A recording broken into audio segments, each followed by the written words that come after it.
Tacitus, Annales, Episode 5.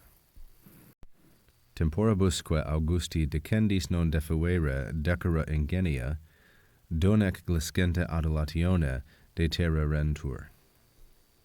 In the previous portion, Tacitus says that there were many famous authors, claris scriptoribus, who memorialized Roman history. He said, and to the times temporibus of Augustus, for speaking about the times, temporibus decendis. So we have temporibus in the dative, that is the neuter, plural, and dative, modified by the gerundive decendis.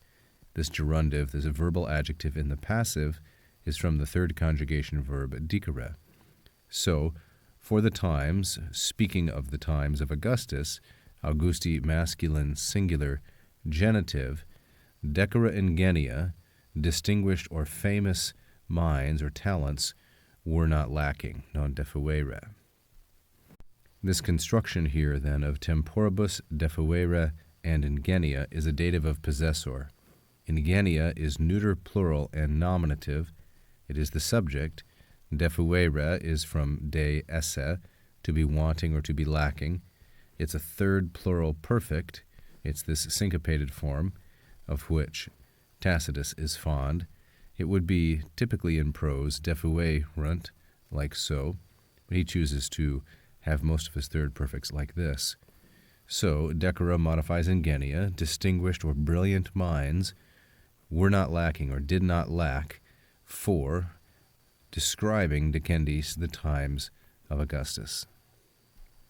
Things changed, however, because Tacitus says, donec, until, or at least until we might say, gliscente adulatione, when praise or adulation, that is, a kind of excessive or fawning appreciation for Augustus, while this adulation or praise was growing warm, growing hot, until, when this happened, detererentur, they were discouraged from doing so. Detererentur, they were afraid to do so, you might say. One public domain translation of Tacitus takes adulatione as sycophancy, which I think is quite nice. We could also say flattery.